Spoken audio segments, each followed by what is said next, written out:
The word bungalow is kind of weird, isn't it? Bungalow, bungalow, bungalow. Say bungalow. It's weird, no? Bungalow. Bungalows. So you say they paid more because it's a bungalow. More bungalow. Yeah, people need to do bungalow flips now. Quick bungalow flips now. Didn't make sense for a long time because who the hell needed bungalows? But bungalows make a lot of sense right now, right? The problem is that a lot of the great bungalows, bungalow, right? So the guy who wants the bungalow, it's a big bungalow. Because it's hard to find a good bungalow. It's a stupid word.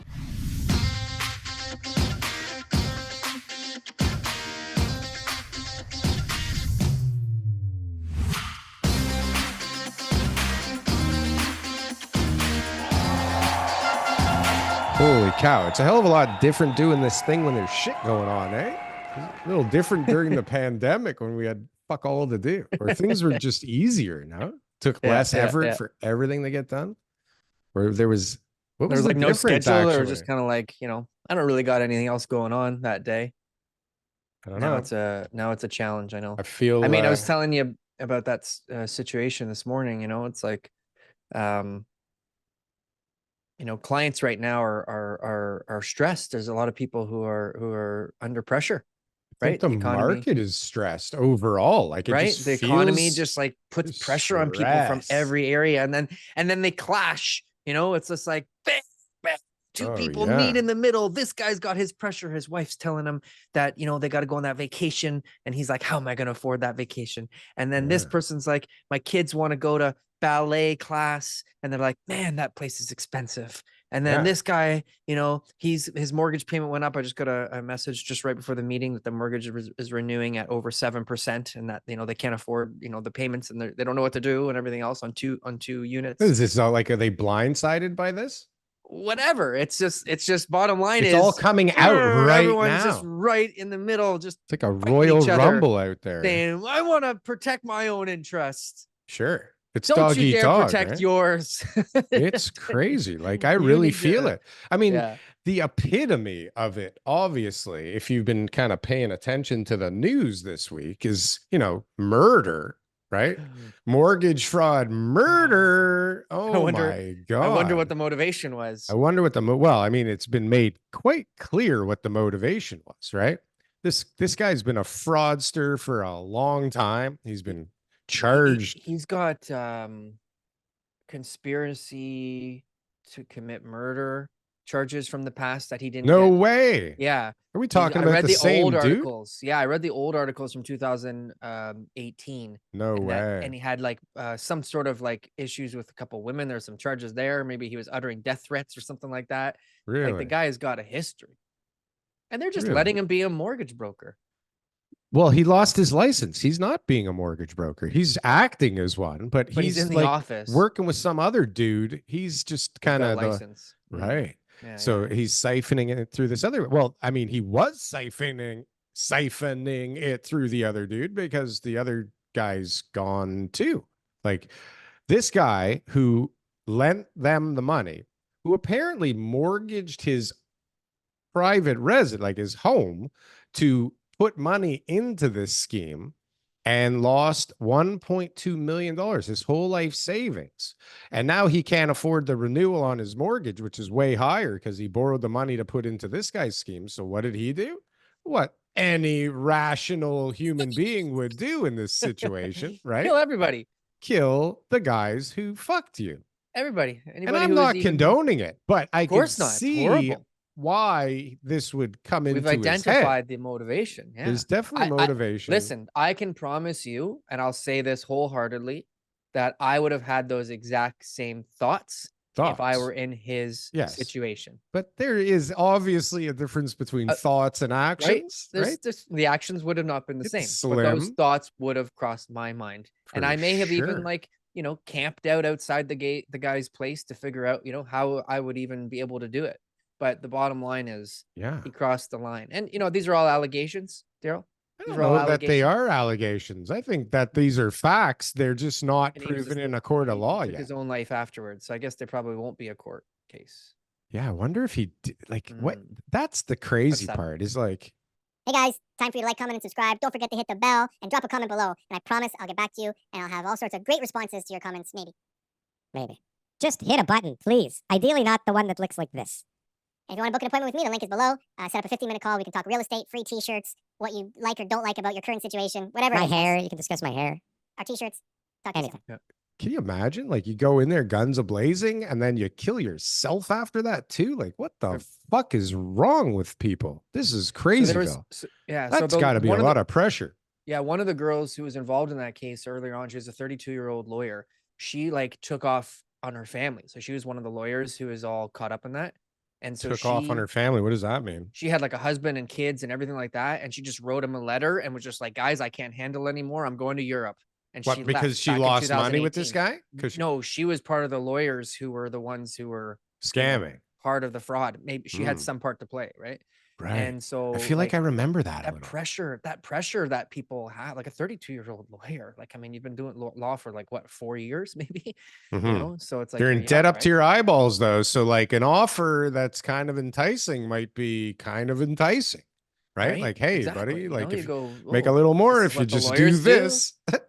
And so like the pressure on these type of things, like, you know, that's her. She's the one on the other side of the equation, but she just like picked up and left her family. Like she just like was like, guys, I'm leaving the country. Handle it anymore. I'm so sorry. Crazy. So like these type of things are major, and people like me and you lose sleep over much less things. Well, you know what I mean? Because of the type of work that we do. Listen, I've been fucked out of a lot of money in my day. Okay. Like a lot of money. And I've had some pretty, you know, intricate thoughts of how to deal with the situations. But at the end of the day, like I just have to go out and make more money and do more of what I do and protect myself against things like that. But it's not easy for even experts to protect themselves from fraudsters with technology and experience and willing accomplices all over the place. Well, it gets even more mind-boggling. Is there's another case right now. It's a husband and wife legal team who embezzled $15 million, allegedly embezzled $15 million in Canada, Toronto. Yeah, just it's in the news now. I think it was last year. Okay. And so they were a husband and wife. They had their own practice, and like one of them is like, you know, the other one had nothing to do with it last year, and then the other one's like, I don't have a control of my accounts. I don't know. It's just my name on the law firm. That.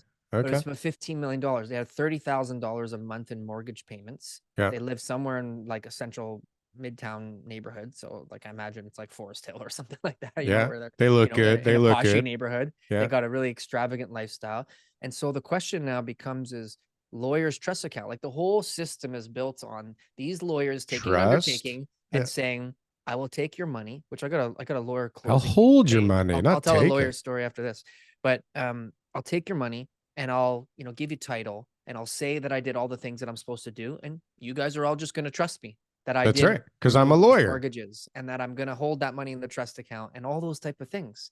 Yeah. Well, there, those shops, those like Cops, like the show Cops. I do. Yeah. Well, like there could be a show on. Oh my God. Lawyers go rogue. I know one. I grew up with a guy whose dad was a real estate lawyer, and he was disbarred numerous times. And I, of course, found this out after I had lent him money to finish off one of his projects on Avenue Road. Okay. So the guy's mom was my English teacher. Like there's deep kind of roots and connections. And, he came to me crying one day that he needed a few $1,000s to finish this project off. And I was like, all right, fine. And I guess like, here's the deal. His dad wrote up like the mortgage, the charge against it, and it was all bogus. Right. And then I have to like fight like hell to get my money back. Oh man. Right. And this is like kind of like a friend. Like it's crazy what people will do. And it's crazy what like a little bit of a corrupt lawyer, man, can get away with some serious shit. Like, and you're talking about like $15 million. Like we always talk. It's nothing. A mutual friend of ours. We always talk about like what's the amount of money that we need to have in order to be able to retire. Like everyone's got a number, And as you get, the younger you are, the bigger the number that has to be, right? But sure, somebody else has got a number, and they're just like, if I just get $10 million, I'll go fuck off. Just like I got a Turks and Caicos. I'm gonna just hang out there, and I never need to come back. Those kids of mine, I don't even like them. I don't even. I'll leave them $1 million in a cave somewhere with some instructions. 30 years from now, no one's even gonna ask me any questions. I'll just come back and I'll show up to their wedding. Pay a little tax on it and get away with it. but these are the thoughts that people have, and it's corrupting, right? And so the lawyers right now, the system that they use is flawed. Bottom line. Yeah. Bottom line, it's flawed. Every system is flawed right now. There's nothing that isn't smart flawed. contracts do solve a lot of these situations. I guess they solve some of them, right? but like because the money needs to be transferred accordingly. So now these lawyers that were scamming the process, they were withholding money for capital gains tax because the guy was not a Canadian resident. So like there's all these reasons why lawyers need to be accounted for, but really it could all just like stuff like that could go into a government wallet, right? Where all of a sudden the money gets transferred because now the government's got control right, because of you it. can trust the government. That's Well, a you know great what? They're idea. Give backing it. them They're the more ones- money to They're the hang ones on backing to. the currency. So bottom line is, if there's a capital gains tax, that could be done. If there's a money that needs to be held in trust for other reasons, it can be put into a neutral wallet.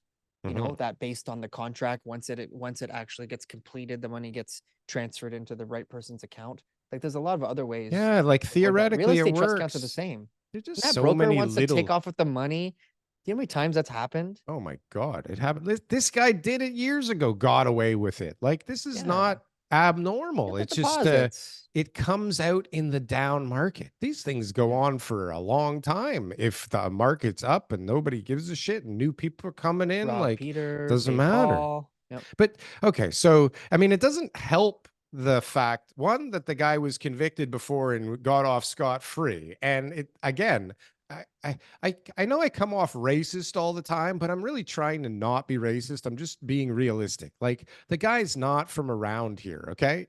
So it doesn't help things like when you see, have you seen the posters around town right now for I'll give you a story. Take Canada Let me take a story back? to take okay, but let me give you a quick story before we go racist poster boys. Racist immigration. Because, okay. Yeah. Okay. My dad has a criminal record.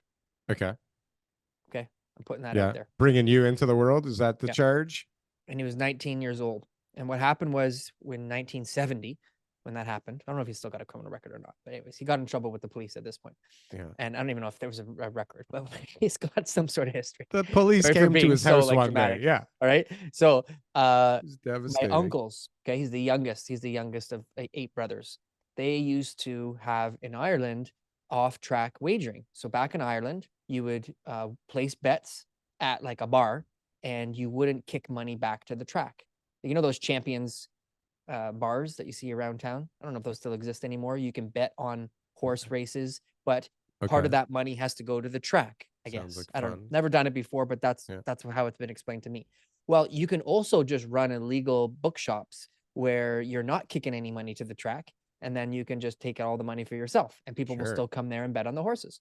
So my uncles had about 20 of these stores because in Ireland it was legal. So when they got here, they were like, how come nobody's doing this? Holy geez, you know? So they opened up all these stores, and my dad was working at one of them, and other, people that they had and all that kind of stuff, until the OPP one day came crashing down their doors saying, hey, this is illegal. You guys aren't allowed to do this. And my dad was the one who, took the heat. Oh God, threw him under the bus at 19. They just thought, this is what you do. We do this back home. Why can't you do there? So in defense, more immigrants causing trouble. There's a lot of situations where people come here and they're like, yeah, this is fine. This is fine. Just bring our culture to there. Take their money. What's going to happen? Pay the police. They go. Just shit in the streets too. Specific in that accent, but this is the type of things that happen out there. Well, this is what's going on here. And that's the actual honest to God truth is we're bringing in so many people and so many different cultures so quickly. Nobody's needing to assimilate into the Canadian culture. And it's just like different cultures all over the place wreaking havoc on other cultures. And everybody's really getting pissed. Like, did you see that? Did you see the guy with the knife coming out of the car? The road rage guy? Did you see that? No, oh my God. It's the weirdest thing. Like all of a sudden, his interest rate's 7.5% now. Well, I think he was trying to attack his realtor who was in the other car. He jumped out of his car with a knife, swinging. 7.5%. He's going, I can't handle this. But we have jobs I'm working. We have posters, TK, saying take Canada back. Like they want to deport all these people that have just arrived in Canada over the last few years. That movement always seems to happen during these times. But it's like. Well, Right? there's a Not lot of recently in stuff. my life in Canada, but it's Yeah, happened many like times in Canada. it's really weird what's going on. But like We're a there's pretty racist definitely a country. stress and a divide and crazy stories like that. And I mean, we've had crazy stories from COVID on. Like it's just been getting nuttier and nuttier and nuttier and nuttier. And it just seems like okay. The reality is that TK and I had a really weird conversation for us this morning because we were both stressed out at the same time about work. On And edge. like we never talk about being stressed at work together. We talk a lot. We talk about work. We talk about deals. But like for both of us to be like, holy shit, man, like this has been stressful the last few days. Like Yeah. there's something out there, right? And there's pressure because the market's so weird right now, right? It's so weird. Like you hear about bidding wars and people going fucking power a sale like every day, right? Yeah. Now, Yeah. so what's going on out there from your perspective? Because Well, I'll give you my deals this week. Okay. So my deals yeah. this week, right? Like so I got a fourth house on my street for sale right it's now, it's which so is crazy. fucked up. I don't know what to I don't know what to tell you. Very Okay, like one place I sent you that ad, that very creative ad of mine. which I One loved. showing. Well, One is it and the ad? no, No. but the price is a great price. The upside on that property, it's listed at 1.7. The last one sold for 2.4. If you renovate it, it needs a lot of work. And in the description, just for everyone, I'm being very honest about the property. And you know, you guys can go check it out. It's 41 Hilton in C2 Casa Loma in Toronto. And so I'm being very honest about the description. And so there's kind of a little bit of debate whether I'm being not very professional or not, or if it's you know, going to help draw attention. But anyways, low activity, which, you know, is not suspecting. Got another listing, you know, few showings, nice property. But then I got, you know, multiple offers on a property that's over $3 million, hoping to firm up today. Multiple offers on over 3 million? Over 3 million, yeah. What area is this in? Whippy.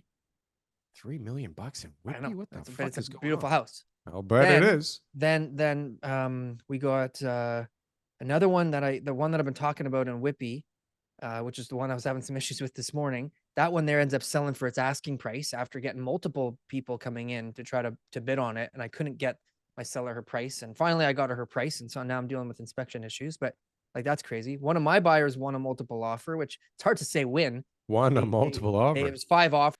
Bungalows that are not needing renovations for old people, like accessibility stuff and like not dated to 1963. This one, these people here are financially comfortable, so they were able to get a nice place. That's what should come back. Wanted more of a buffer when they sold, so to be able to free up some equity. So we got them a condo, more 1,300 square bungalow foot condo. Yeah, people need to Gorgeous. do bungalow Penthouse, flips corner now. unit, 4-year-old building. Quick bungalow flips now, right? Like that guy during COVID you worked with made 200 grand in 4 months by doing that flip. Remember?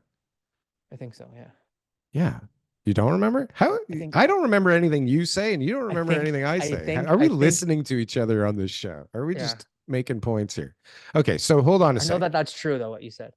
Right. I remember telling the story, but I'm just trying to remember which guy it was. But I mean, that didn't make sense for a long time because who the hell needed bungalows? But bungalows make a lot of sense right now because they're fucking small, right? Yeah. The problem is that a lot of the great bungalows are on giant lots, right? And it's like there's this mismatch of value because people look around, they own a bungalow. You have very few houses on the market, still a lot compared to historical averages, or you're at like historical averages with the amount of single family houses there are in the market. But you mentioned earlier all the starts, and there's a lot of starts. It seems like there's a lot of starts, but in Ontario, there's only like 17,000 new home starts. Okay.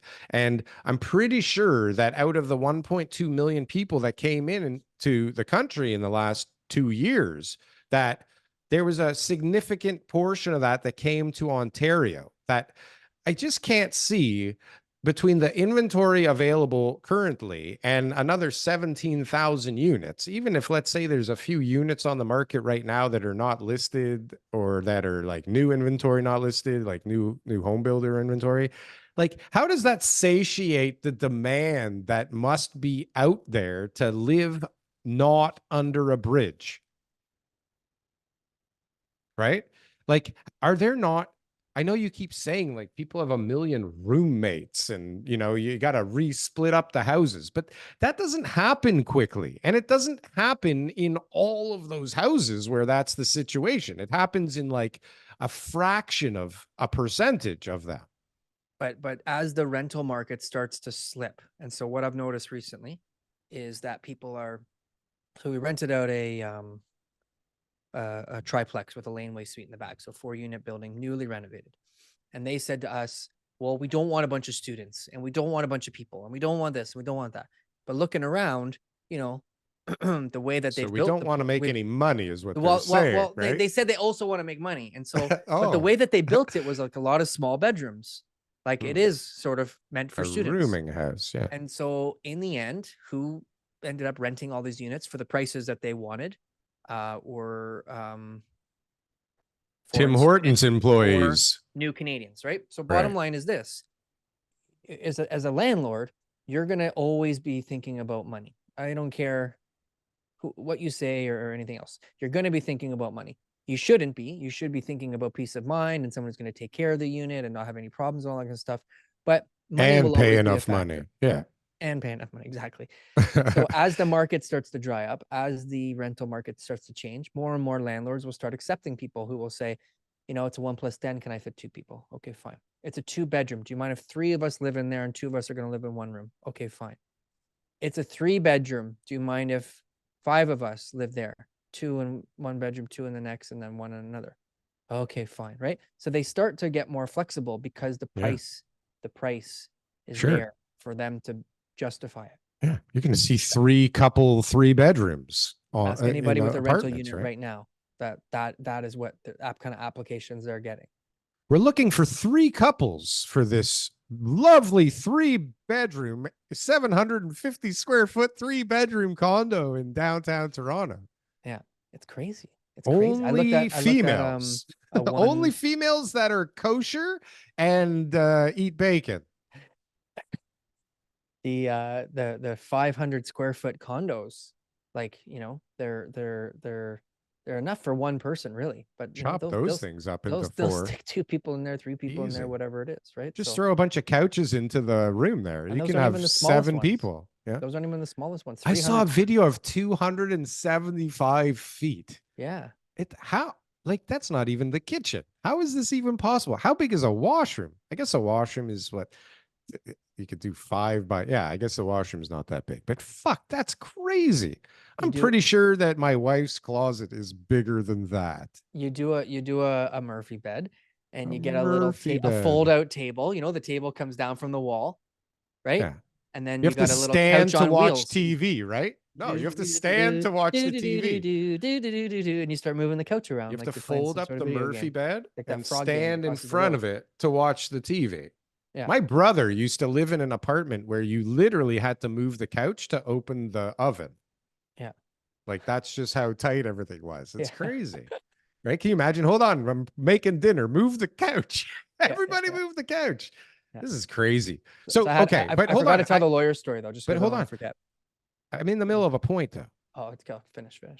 So it's just been about 45 minutes. It's a long point. It's a good That's point. That's why I was interrupting. Okay. But so are you a real estate agent and you're looking to make a change anywhere in Ontario? Guess what? We're hiring. Franklin & Associates, #1 team in the GTA for all RE/MAX teams, #1 team for all teams from all companies for number of units sold throughout Toronto. So if you're looking to make a change, best decision I ever made was to join Franklin & Associates.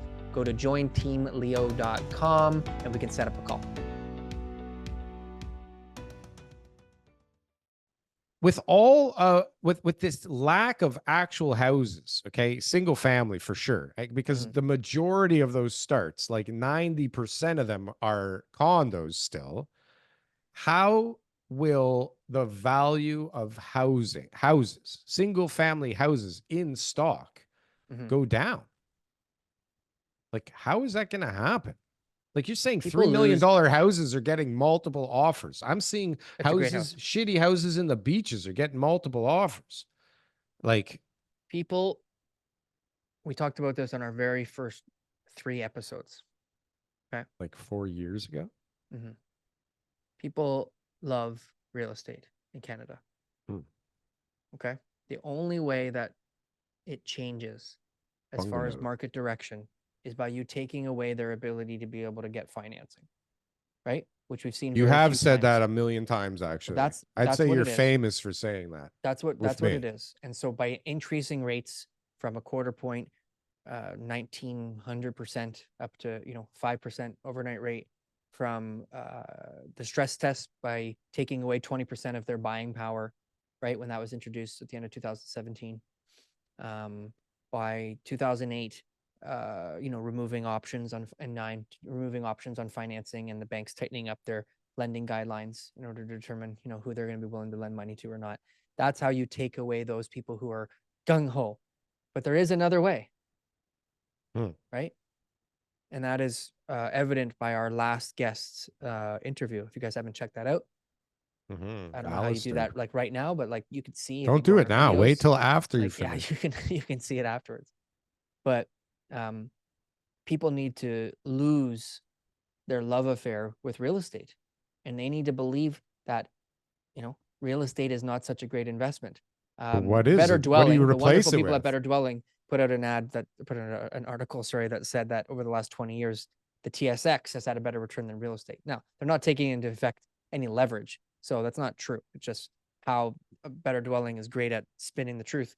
But people need to lose their love of real estate. And Darryl, we're on that verge. But what are we going to fall in love with? How hard is it right now to get people to get into a development? How hard is it right now to get people to buy pre-construction? How hard is it right now? Pre-construction, yeah. How hard is it right now for people to go out and buy a residential multiplex or an investment property? How hard is it right now to go and sell a mixed-use property? It's not hard if you're realistic about your value. Okay, sure, but it's the bottom line. No one's realistic about the value. That's the problem. The bottom line is there's not a lot of people right now who are gung-ho, who can honestly say to you, I think that we've already reached the bottom. The market's going up. Real estate's a great investment, and that I'm going to get a huge return over the next few years. If anybody says we're at a bottom, they're saying slow growth over the next decade. Right. But then the mass majority of people are saying, oh, we haven't hit the bottom yet. No. So but what that tells me, you can make money in slow growth. Darryl, this happens. I know there's plenty of opportunities if you have the right strategy. I'm investing right now. You're investing right now. There's strategies out there that you need to use in down markets that are real strategies, where there's books written on these strategies that make sense. Right. They're not speculative whatsoever.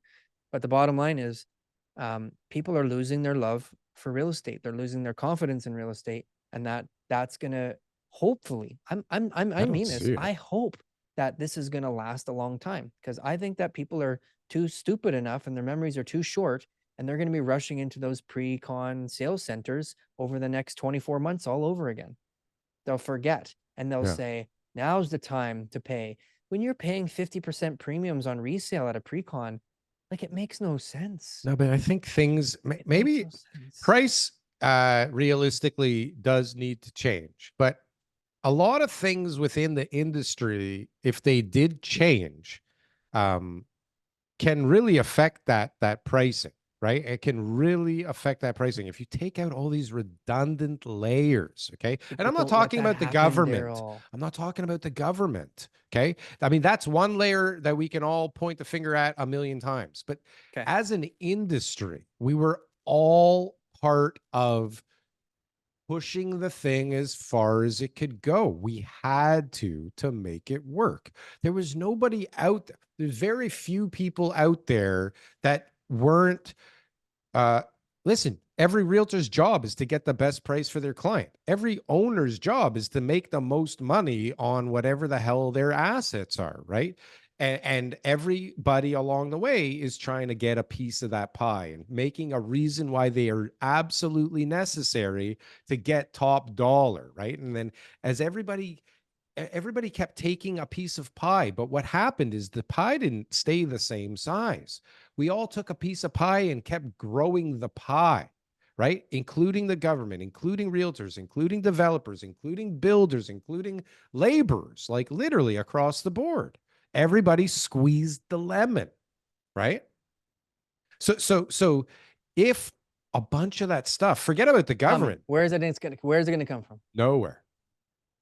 because nobody's going to change that. Nobody's going to change. And when it does, somebody else will pick up the slack. The only way it will if the change, government took off 30% of the cost of a new construction home today, yeah, with the their price would taxes, stay levies, the and same, development charges, but the it wouldn't go price up. would be marginally lower. Like, you know, maybe they would say, you know, here's some incentives to pay the same price. We'll throw in these extra upgrades. Yeah.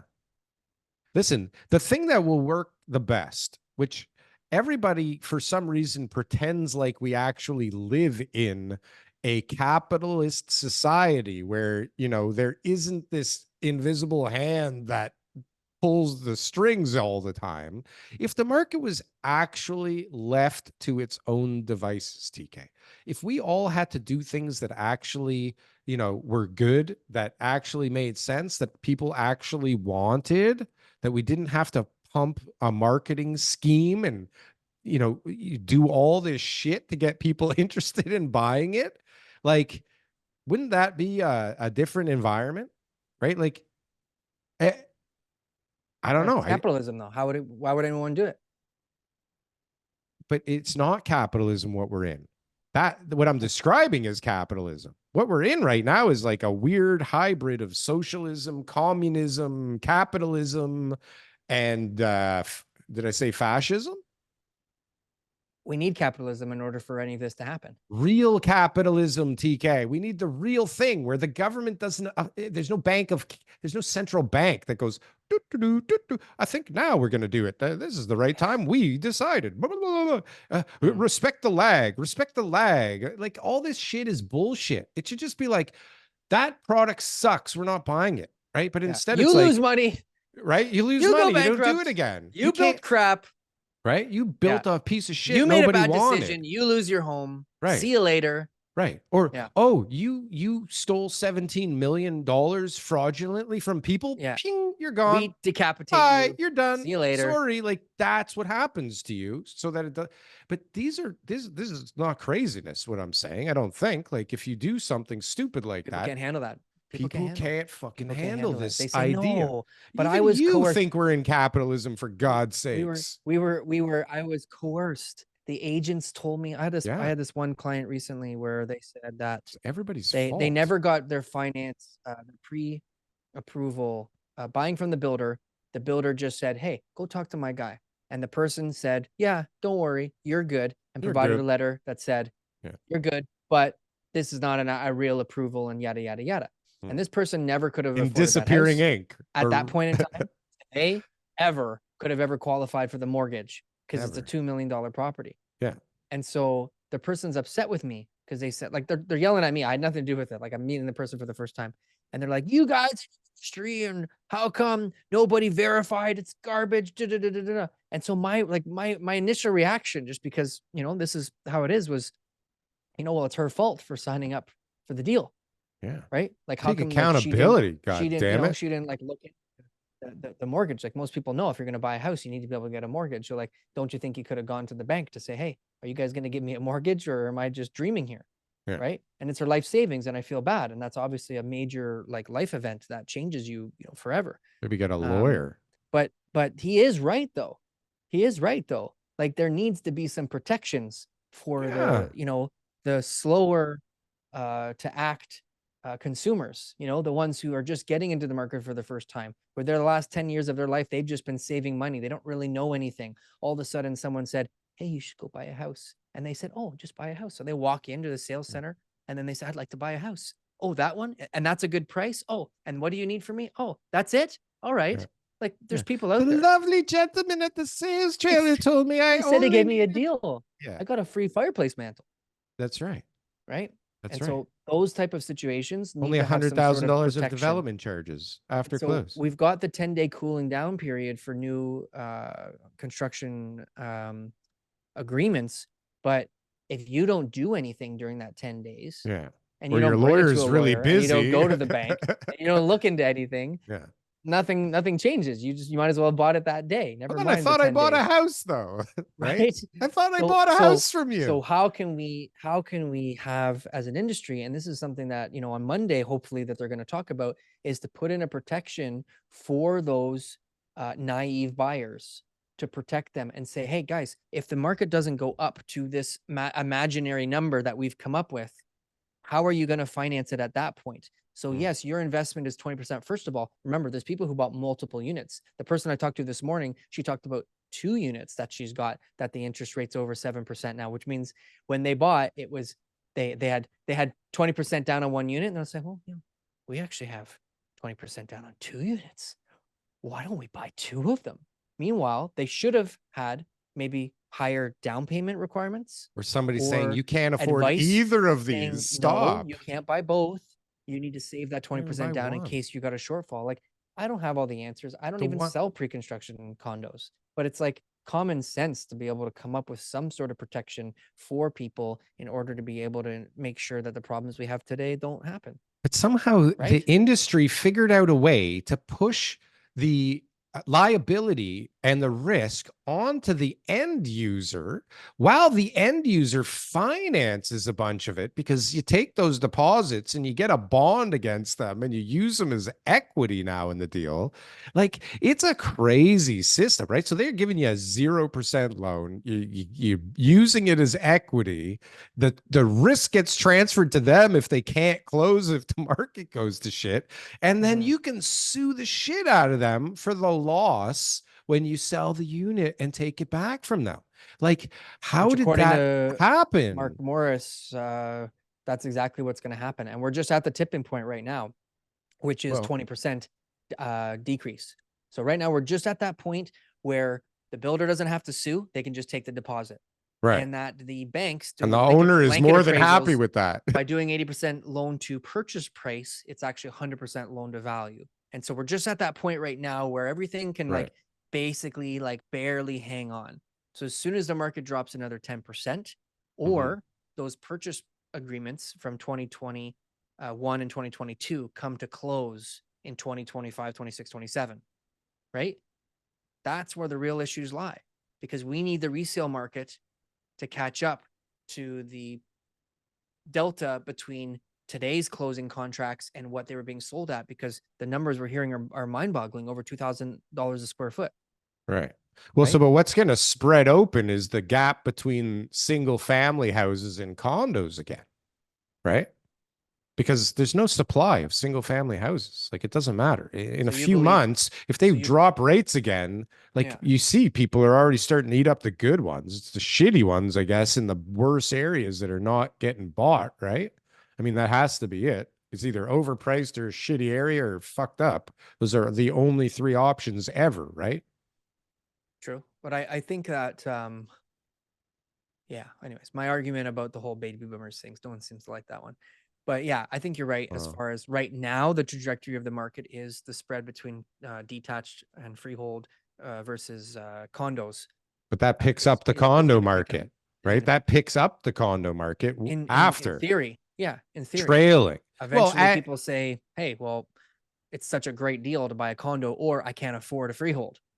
So but is there not pushes people into condos? As the rates kind of come down and more people come into the country, is there not, like, I feel like the proportion of people coming in that could afford to buy in the current environment versus the amount of stuff out there is like, how can you not get rid of all the stuff that's sitting around? It's just, I don't feel like the demand dried up. I just feel like everybody's like, it's going to be cheaper soon and rates are going to be down. Even if the prices aren't cheaper, I'll be able to afford it more if I just wait for 2 more rate cuts or something like that. And I'll just keep surfing this couch or living with 18 other men until that day comes. No? You said you have a ton of buyers. No? I think there's a lot of buyers out there. Yeah, I'm working with some buyers too, but I'm saying, yeah, they're just not like trigger happy at the moment. I don't know. I mostly work with sellers on the listing side. So the buyers that I'm working with right now are all active. List to last, baby. There's a lot of people who are out there, though. Obviously, in 2022, if there's 30 people bidding on a house and one guy got it, those 29 people are still out there. But a lot of those people that I was dealing with them, talking to them and keeping in touch and all that kind of stuff like that, they got better use for their funds. You know, like if a they're GIC, investors, getting a GIC makes way more sense. It makes way more sense, which is crazy. There's no property out there unless you have a strategy. Yeah. Unless you're going to come to me and say, this is what I'm going to do. I'm going to buy a piece of development land and upzone it. I'm going to buy a property and I'm going to renovate it to be able to refinance it. I'm going to, you know, buy into a piece of land that's, I'm going to sever. You know what the best game in town is right now? Multiplex or whatever it is. The best way to use your funds right now, if you could do it, is to be a very, like a vulture lender right now, to just be a total bag of shit, second mortgage, and plan to steal people's properties. This is the time for that. I don't think so. So, and I'll tell you my lawyer's story now, because it kind of applies tell to it, because so both it's a commercial of us have to property. It's a office property, and the person. So tell the long story short is they went to the commercial brokerages and they said, can you sell office property right now? And these guys were all like, you can't sell office property. Do you know what's going on in Toronto with the office market? Nobody's buying offices right now. Are you crazy? Yeah. It's going to take us a year to get that sold. Literally 2 people said that and wouldn't even like come out to meet with them. Right. So they call us and they said, well, I hear you guys are the #1 commercial team in Ontario. And and you got a great commercial department. I said, well, yeah, we are. 2023, we're yes, I am top commercial team. And I'm the head of the commercial department, happy to help you. And so anyways, I said, let's meet, let's talk. I guarantee you we can come up with a plan. So of course we came up with a plan.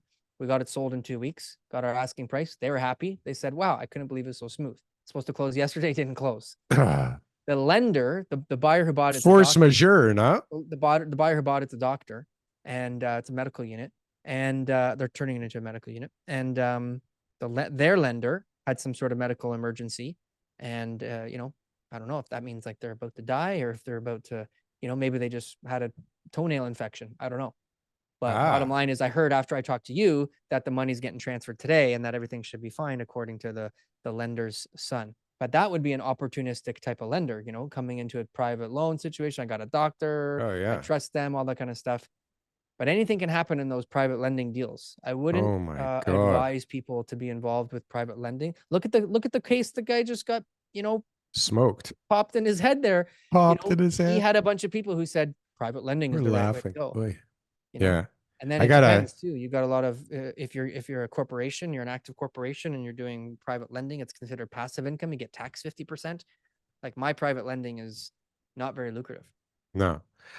I got to tell the story, not this time, next time or the time after. Maybe I'll remember about the extraordinarily horrible second mortgage I had on a deal that was so predatory and so last second. The whole financing story is actually you got to tell it now because you're going to forget. I can't tell it now. It's like it's a whole episode, this story. But we'll talk about it another time. If anybody's still listening, maybe they'll now they be interested. Next week. They'll have to tune in another show. Yeah. TK, always a pleasure. It's a wacky world out there, and there's not too many people crazy enough to buy. So hopefully I'm not as crazy as some people may think, TK. So wise man told me. I think you're just as crazy as everyone thinks, but I just don't think that there's anything wrong with that. I think I bought so well and so smart that the timing is not so relevant because the spread is just so insane. So well, the Forest Hill deal is insane. Man, that agent who found you that deal, man. That guy, what a genius. Should talk to that guy. What a genius. But definitely the things that you're working on now are incredible. This thing is amazing. We're going to be part of the solution, TK. We're going to be part of the solution. Providing at some point tomorrow's housing problems, today's missing middle solution. Providing the problems and creating the solutions. Amazing. Okay, good to talk to you, Darryl. It's always a pleasure. We'll talk to you again next week.